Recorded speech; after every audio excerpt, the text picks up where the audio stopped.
Ya, pemirsa, kita awali informasi pagi ini. Gunung Merapi di Sumatera Barat kembali erupsi. Petugas mengimbau warga menjauh dalam radius 4,5 km dari pusat erupsi.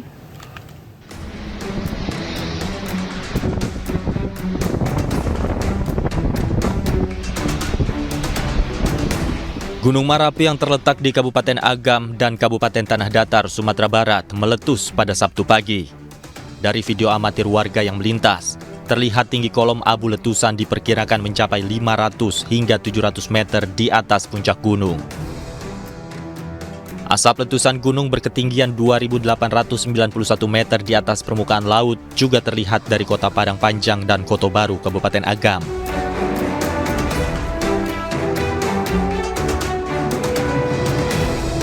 Petugas pos pengamatan Gunung Api Merapi mencatat, erupsi kedua sepanjang Sabtu ini terekam di seismogram dengan amplitudo maksimum 30,3 mm. Pukul 8.09 WIB, itu amplitudonya sekitar 30,3 dan lama gempanya sekitar 41 detik. Kalau dilihat memang menurun, tapi tiap hari masih ada letusan dan juga kelihatannya lava juga masih ada di dasar, ada bara api di dasar kawahnya. Aktivitas erupsi Gunung Merapi saat ini berada pada status siaga atau berada pada level 3. Sepanjang April hingga hari ini, Gunung Merapi telah mengalami 14 kali letusan dan 104 kali hembusan. Akibatnya, masyarakat di sekitar Gunung Merapi, pendaki, pengunjung, wisatawan dilarang masuki wilayah radius 4,5 km dari pusat erupsi Kawah Verbik Gunung Merapi. Dari Bukit Tinggi, Sumatera Barat, Wahyu Sikumbang, iNews melaporkan. Pemirsa, jalan penghubung antara Padang dan Bukit Tinggi di Sumatera Barat retak hingga ambles setelah dihantam banjir lahar dingin. Sementara itu jalur utama antar kecamatan di Kabupaten Trenggalek, Jawa Timur tertimbun longsor.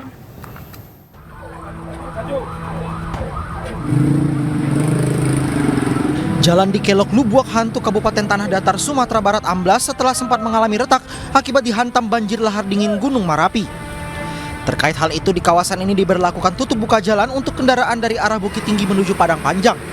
Sementara untuk kendaraan dari arah Padang Panjang menuju Bukit Tinggi disarankan untuk melalui jalur Malalak. Diketahui luapan air disertai lahar dingin Gunung Merapi sejak beberapa pekan terakhir berdampak serius terhadap jalan provinsi. Pemerintah setempat pun berupaya melakukan pembersihan material lumpur yang menyumbat aliran sungai di bawah jalan dengan menggunakan alat berat.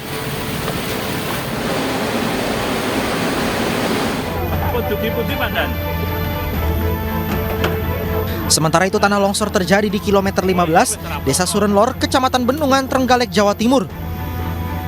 Di lokasi ini terdapat 4 titik longsor berskala besar yang menutup total badan jalan. Akibatnya akses masyarakat dari Kecamatan Trenggalek menuju Bendungan maupun sebaliknya tertutup. Sementara itu, akses alternatif hanya bisa dilewati untuk sepeda motor, sedangkan akses mobil harus memutar puluhan kilometer melalui Kabupaten Tulung Agung. Sabtu siang, 1 unit alat berat dikerahkan ke lokasi untuk membersihkan timbunan material longsor. 1 titik longsor pun telah berhasil dibuka. Guna mempercepat penanganan tanah longsor ini, pemerintah setempat akan menerjunkan alat berat tambahan. Tim Liputan iNews melaporkan. Akibat putusnya jembatan akses warga karena terjangan banjir lahar Gunung Semeru, 135 kepala keluarga di Dusun Sumber Langsep, Lumajang, Jawa Timur terisolir. Ya, Pemkab Lumajang pun menerapkan status tanggap darurat bencana karena cuaca ekstrim diprediksi masih akan terus terjadi.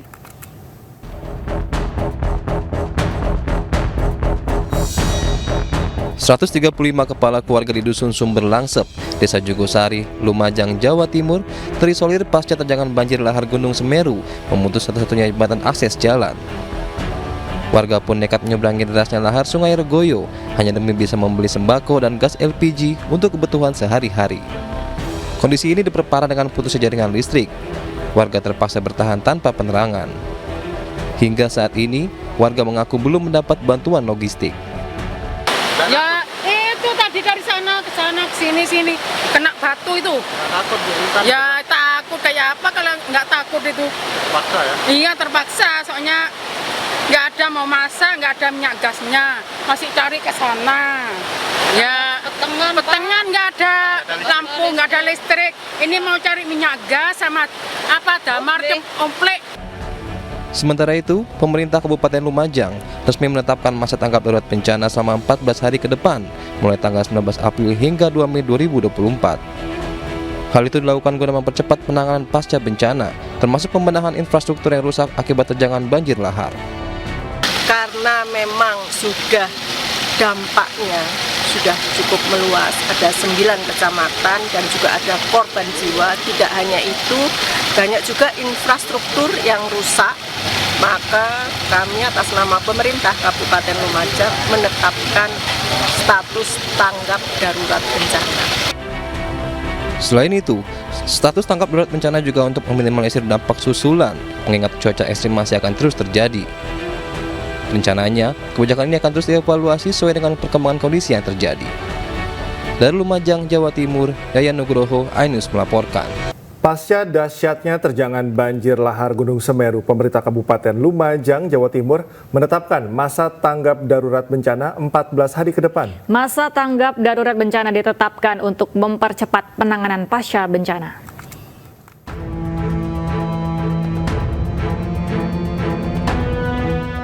Dahsyatnya terjangan banjir lahar Gunung Semeru selain merusak sejumlah infrastruktur, juga menelan 2 korban jiwa. Pemerintah Kabupaten Lumajang resmi menetapkan masa tanggap darurat bencana cuaca ekstrim, banjir lahar dan tanah longsor hingga 19 April hingga 2 Mei 2024 atau 14 hari ke depan. Ketentuan tersebut dilakukan guna mempercepat penanganan pasca bencana terkait pembenahan infrastruktur yang rusak akibat terjangan banjir lahar Gunung Semeru.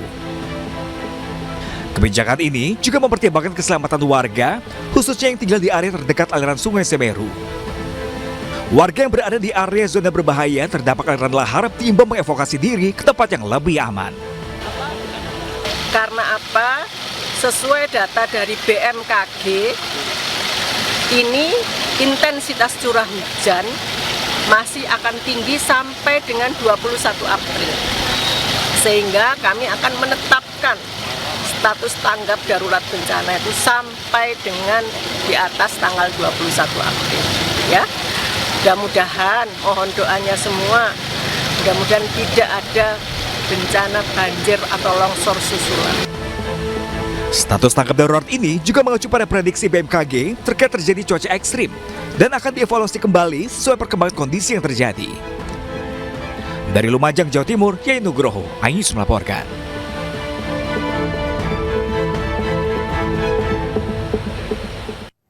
Pemirsa, Gunung Ruang di Kecamatan Tagulendang, Kabupaten Sitaro kembali menunjukkan aktivitas secara visual. Kepulan asap putih kecoklatan keluar dari kawah. Sementara itu sejumlah pengungsi terpaksa mendatangi posko bersama. Mereka mengeluhkan belum dapatnya bantuan bagi para pengungsi.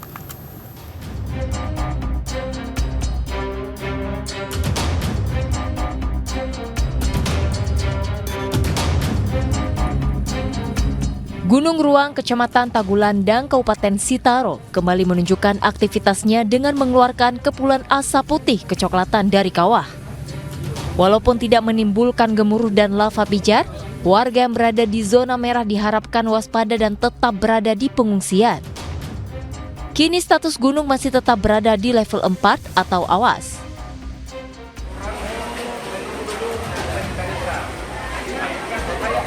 Sementara itu, karena belum mendapat bantuan sejak mengungsi, Sabtu siang, sejumlah warga mendatangi posko bersama di kantor Kapitalau, Kampung Apengsala.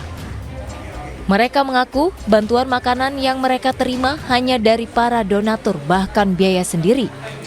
Sementara dari pemerintah setempat hanya sampai didata oleh lurah. Orangnya udah tega melihat Bapak, makanya orang langsung datang di sini biar terserah mobil apa, orang cuma minta bantuan. Bapak ada bayi di rumah, ada orang tua yang cacat, ada orang tua yang selanjut usia, itu makanya orang datang di sini cuma meminta bantuan loh Bapak. Bantuan yang dibutuhkan apa? Ya makanan, itu Bapak makan, pokoknya semua apa yang orang perlu, orang minta no itu Bapak. Memang semua sudah diatur aturan, jadi orang tunggu no Bapak. Sementara, Kepala Badan Penanggulangan Bencana Daerah Kabupaten Sitaro mengatakan jumlah pengungsi sebanyak 2.045 jiwa di 30-an titik, sehingga banyaknya lokasi membuat penyaluran jadi terlambat. Untuk penyebaran ini, ya rata-rata memang semua kecamatan baik Tagulandang Utara ataupun Tagulandang Selatan.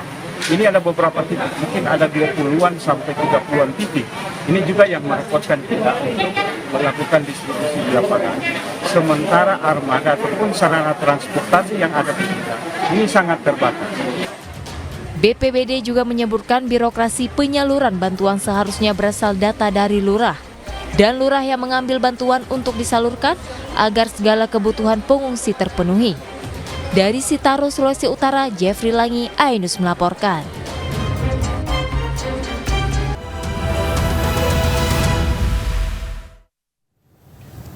Anda kembali menyaksikan iNews Pagi. Pemirsa, praktik prostitusi berkedok indekos di Kabupaten Ogan Ilir, Sumatera Selatan digerebek saat Pol PP petugas sebelumnya menyamar menjadi pemesan lewat aplikasi.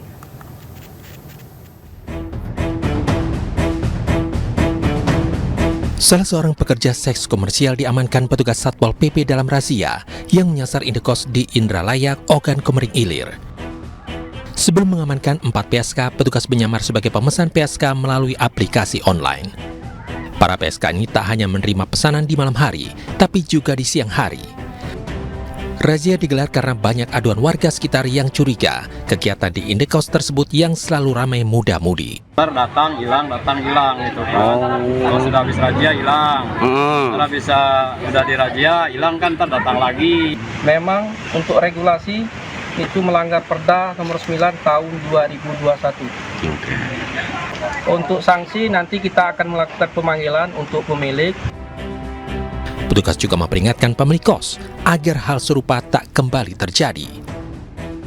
Dari Kabupaten Ogan Ilir, Sumatera Selatan, Fitriadi, iNews melaporkan. Ya, pemirsa, menggerebek rumah produksi mie kuning berformalin, polisi menyita ratusan kilogram mie siap edar di Lubuk Linggau, Sumatera Selatan. Polisi menutup rumah produksi mie yang dicampur formalin di Jalan Kenanga 1 Litas, Kelurahan Senalang, Kecamatan Lubuk Linggau Utara 2, Kota Lubuk Linggau, Sumatera Selatan. Penggerebekan rumah produksi mie kuning yang sudah beroperasi selama 5 tahun ini berdasarkan laporan pengaduan masyarakat.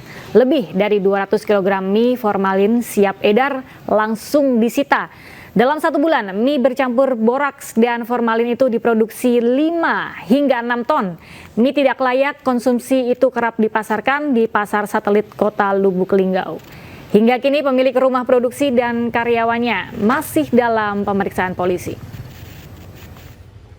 Kami lakukan pengecekan sini dan tepat tangan mereka sedang melakukan perbuatan tersebut, yaitu mencampur mie sudah dimasak kemudian direndam dengan melakukan sudah campur formalin sama borak. Barang bukti yang mana? Barang bukti yang mana? Sementara di Palembang, Sumatera Selatan, seorang ibu muda nekat menyiram air keras seorang pria karena tak terima usai dilecehkan. Pelaku berinisial DI, 22 tahun, warga Jalan Pakis Usman, Kecamatan Seberang Ulu 1, Palembang, ditangkap di unit reskrim Polrestabes Palembang usai menyiram Sidi, 43 tahun, dengan air keras. Motif kejadian ini bermula saat korban hendak mengambil ponsel milik anaknya yang dipinjam oleh suami pelaku. Setiba di rumah pelaku, korban menemukan pelaku yang berada di rumah. Pelaku yang hendak mengantarkan korban ke rumah orang tua suaminya itu merasa dilecehkan oleh korban yang saat itu ikut satu motor dengan korban. Setiba di rumah mertua pelaku, korban langsung disiram air keras oleh pelaku. Akibatnya korban mengalami luka bakar di wajah dan tubuhnya. Handphone milik bukti maupun tersangka kita. Pemirsa, Ketua KPU Hasyim Asyari dilaporkan ke Dewan Kehormatan Penyelenggara Pemilu atas dugaan perbuatan pelecehan pada anggota PPLN. Terkait laporan ini, Hasyim Asyari masih belum memberikan tanggapan.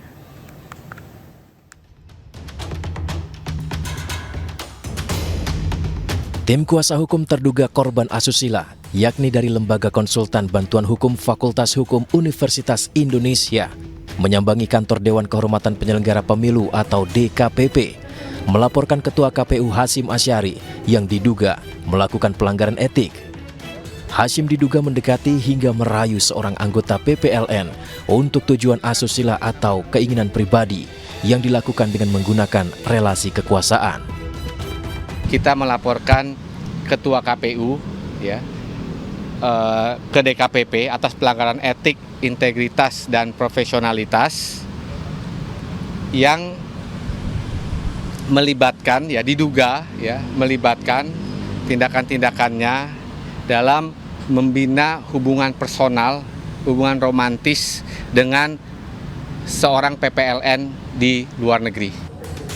Sebelumnya Hasyim Asyari telah disangsi peringatan keras terakhir oleh DKPP karena terbukti melanggar etik soal hubungannya dengan Hasnaini atau akrab dijuluki wanita emas.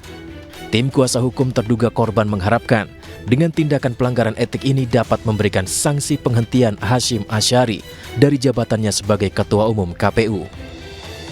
Saat dikonfirmasi kepada Ketua KPU, ia enggan menanggapi laporan dugaan tindakan asusila tersebut. Ia menyatakan akan menjawabnya di waktu yang tepat. Diketahui saat ini Ketua KPU Hasyim Asyari menantikan hasil putusan MK tentang sengketa hasil Pilpres 2024, di mana KPU sebagai pihak termohon menyampaikan berbagai jawaban dan pembuktian. Dari Jakarta, Esra Ambarita, Dandi Bernandi, iNews melaporkan. Juru bicara Mahkamah Konstitusi Fajar Laksono menegaskan pengaruh amicus curiae atau sahabat pengadilan terhadap keputusan yang diambil tidak bisa diukur lantaran tergantung keyakinan masing-masing hakim. Namun terlepas bisa atau tidaknya mempengaruhi hasil putusan MK, sahabat pengadilan telah menjadi sejarah sekaligus fenomena menarik dalam PHPU tahun 2024.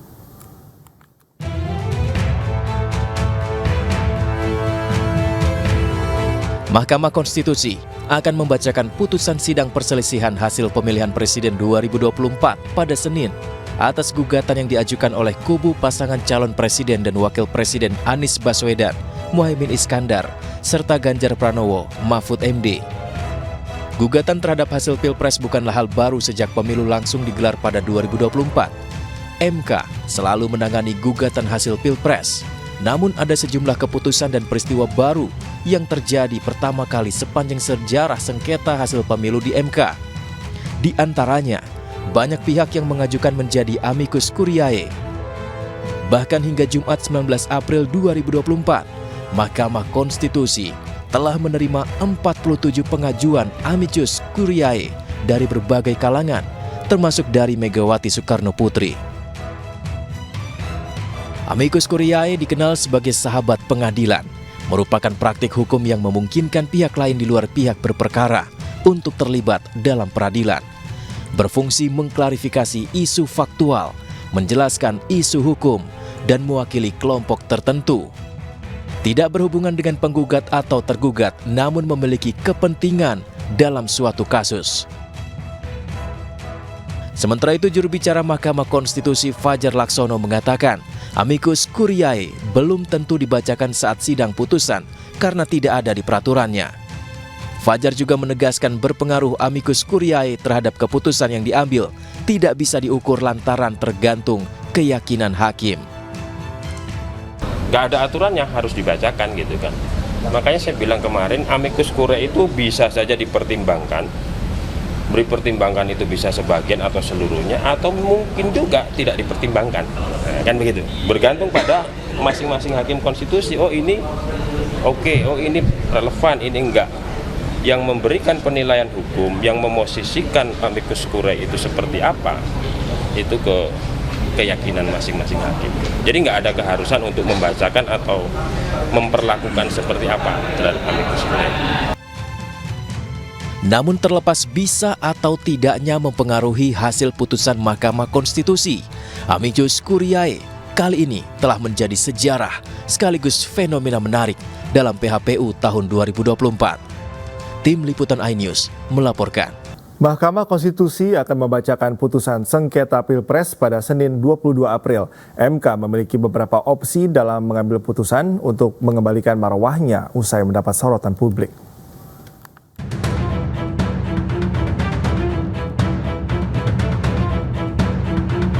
Senin 22 April 2024, Mahkamah Konstitusi akan membacakan putusan perkara sengketa Pilpres 2024. Seluruh ahli dan saksi, baik dari pihak Anies Muhaimin dan pihak Ganjar Mahfud telah hadir memberikan keterangan. Tak hanya itu, untuk pertama kalinya dalam sejarah, Mahkamah Konstitusi menghadirkan 4 orang menteri di muka persidangan. Mereka adalah Menko PMK Muhadjir Effendi, Menko Perekonomian Erlangga Hartarto, Menteri Keuangan Sri Mulyani, dan Menteri Sosial Tri Risma Harini. Pembacaan putusan menjadi momentum yang paling dinanti. Apakah Mahkamah Konstitusi berani membuat gebrakan lewat putusannya? Ataukah lagi-lagi palu hakim patah dalam mengambil keputusan nanti? Mahkamah Konstitusi diprediksi memiliki beberapa opsi dalam memutuskan perkara sengketa Pilpres 2024. Opsi pertama, MK akan menolak seluruh permohonan pihak Anies Muhaimin dan Ganjar Mahfud dengan beberapa catatan perbaikan yang akan berlaku pada Pilpres selanjutnya. Putusan ini otomatis membuat pasangan Prabowo Gibran menang Pilpres secara sah. Opsi kedua, MK akan mengabulkan seluruh permohonan pihak Anies Muhaimin dan Ganjar Mahfud dan mendiskualifikasi pasangan Prabowo Gibran. Hal ini memungkinkan pemungutan suara ulang dilakukan dengan kandidat hanya diikuti oleh Anies Muhaimin dan Ganjar Mahfud saja. Opsi ketiga, MK hanya mendiskualifikasi Gibran Rakabuming Raka. Hal ini otomatis membuat Prabowo ganti cawapres baru dalam pemungutan suara ulang. Namun opsi ini diprediksi sulit dilakukan karena akan berimbas pada perpanjangan masa jabatan Jokowi jika pemilu ulang berlangsung 2 putaran. Opsi keempat, MK akan mendiskualifikasi Gibran, namun Prabowo tetap sah dan dilantik jadi presiden. Hal ini otomatis membuat posisi Wapres akan ditentukan oleh MPR sesuai dengan Undang-Undang Dasar 1945 soal kekosongan kekuasaan. Namun hal ini diduga juga sulit dilakukan karena bisa timbulkan gejolak sosial politik. Putusan yang akan dibuat oleh Mahkamah Konstitusi menjadi pertaruhan seluruh hakim untuk mengembalikan marwah Mahkamah Konstitusi. Integritas para hakim diuji di tengah sorotan dan gempuran keraguan publik atas kinerja Mahkamah pada pemilu 2024 ini. Dari Jakarta, Tim Liputan iNews melaporkan. Dan pemirsa, viral di media sosial seorang bocah perempuan yang masih duduk di bangku sekolah dasar melangsungkan acara pertunangan di Sampang, Madura. Pertunangan bocah dianggap wajar dan menjadi budaya agar kekeluargaan tetap utuh.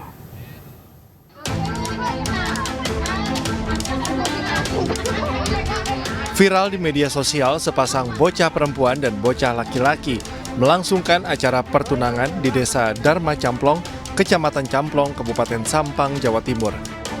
Kedua bocah berusia 7 tahun ini dijodohkan sejak dalam kandungan. Orang tua sepasang bocah tunangan ini melaksanakan nazar sewaktu beribadah di Mekah jika anak yang dilahirkan perempuan dan rekannya melahirkan anak laki-laki, maka akan dijodohkan. Harapan sang orang tua terwujud, sehingga acara pertunangan ini dilaksanakan sejak dini agar ikatan kekeluargaan tetap terjalin. Perjanjiannya dengan keluarga besan, Pak, bagaimana? Ya itu, nanti kalau udah selesai kuliah nanti baru semua dewasa. Kalau sudah sama punya masa depan, kalau masih ada jodoh, jodoh itu yang nanti kan Allah semua gitu. Jadi tidak segampang itu langsung langsung dikabulkan. Meski demikian, ikatan ini tidak menghalangi kedua anak untuk menempuh jenjang pendidikan sampai mereka mendapat gelar sarjana dan bekerja.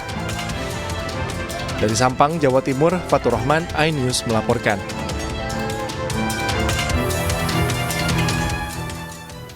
Masih seputar isu anak, pemirsa, lebih dari 100 anak di Bojonegoro, Jawa Timur melangsungkan pernikahan dini dengan meminta dispensasi kawin atau diska ke pengadilan agama setempat. Dari jumlah tersebut, 17 diantaranya telah hamil di luar nikah.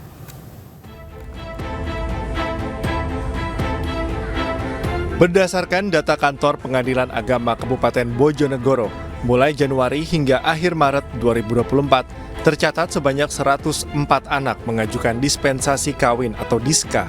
Dari ratusan perkara diska, 17 anak diantaranya mengajukan diska karena telah hamil di luar nikah. Selain itu, pernikahan dini dilakukan karena faktor budaya dan kekhawatiran orang tua dengan pergaulan anak yang sudah melebihi batas. Ada orang yang mengajukan diska itu sebetulnya dalam rangka untuk menyelamatkan tentang para pihak, dan mereka ketika mengajukan diska itu adalah sudah kami anggap menjadi orang yang sadar hukum. Untuk mencegah angka pernikahan dini bertambah, pihak Pengadilan Agama Bojonegoro menekankan perlunya pendidikan anak dan penguatan pemahaman agama. Dari Bojonegoro, Jawa Timur, Dedi Mahdi, iNews melaporkan. Kepolisian Resor Kota Bandung memulangkan ratusan supporter atau bonek yang hendak menuju Stadion Sijalak Harupat, Soreang, Kabupaten Bandung. Ya, petugas juga memeriksa supporter tuan rumah yang kedapatan membawa minuman keras.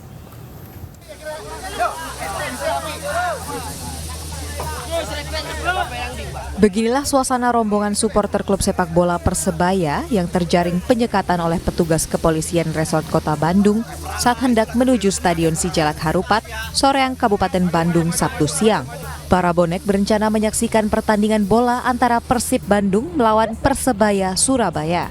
Berdasarkan peraturan PSSI bahwa Liga 1 pertandingan kali ini adalah tidak diperkenankannya supporter tim tamu untuk datang menyaksikan di stadion. Ini juga sudah kami sampaikan pada saat rakor kepada perwakilan bonek, perwakilan Persebaya juga sudah kami informasikan. Namun demikian tetap ada saja bonek yang hadir ke Bandung ini. Tadi pagi kami sudah mendeteksi ada sekitar ratusan bonek yang ada di seputar Sijalak Harupat. Akhirnya kami berikan pengertian dan himbauan dan kami fasilitasi kendaraan untuk bisa kembali ke Surabaya. Selain melakukan penyekatan dan memulangkan ratusan bonek kembali ke Surabaya, petugas kepolisian juga melakukan pemeriksaan terhadap supporter Persib Bandung atau bobotoh di beberapa titik yang kedapatan membawa barang terlarang berupa minuman keras. Supaya apa? Ya haus aja minum. Dari Kabupaten Bandung, Jawa Barat, Yuan Pangestu, iNews melaporkan. Pemirsa, silaturahmi akbar bertajuk Lebaran Kukusan kembali dihelat oleh ribuan warga Kukusan. Kegiatan itu berlangsung meriah di lapangan sepak bola Kukusan Beji, Kota Depok. Dan pemirsa, informasi tadi sekaligus menutup iNews pagi hari ini. Akhir kata, saya Galuh Pandu. Dan saya Cika Mutazam undur diri. Terima kasih, selamat pagi dan sampai jumpa.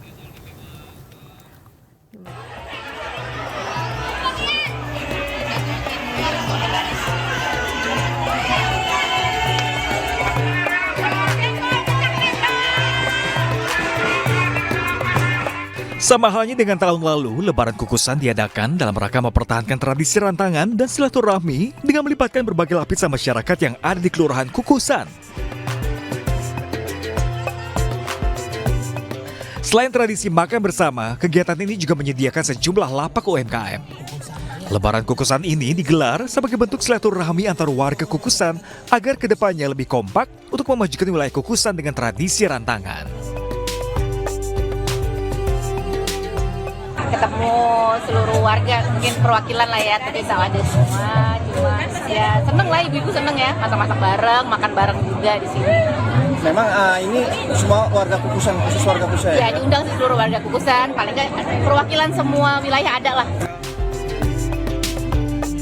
Lebaran Kukusan dilakukan atas inisiatif warga menjaga tradisi budaya rantangan sebagai hantaran dari anak untuk orang tua pada saat Hari Raya Lebaran. Namun Lebaran Kukusan ini bukan sebagai perayaan Hari Raya Idul Fitri lantaran dilakukan setiap pasca Hari Raya Idul Fitri. Tradisinya biasa sangat sederhana ya, yaitu menampilkan sebenarnya lebih kepada budaya, makanya sebagai sebuah masukan nanti ke depan ya budaya dikedepankan karena sudah tadi perbauran etnis ya Kota Depok bisa aja ditampilkan dengan pakaian-pakaian daerah yang lain, warga Kukusan yang ada di Kukusan ini. Misalnya orang Jawa, Kukusan pakaian Jawa.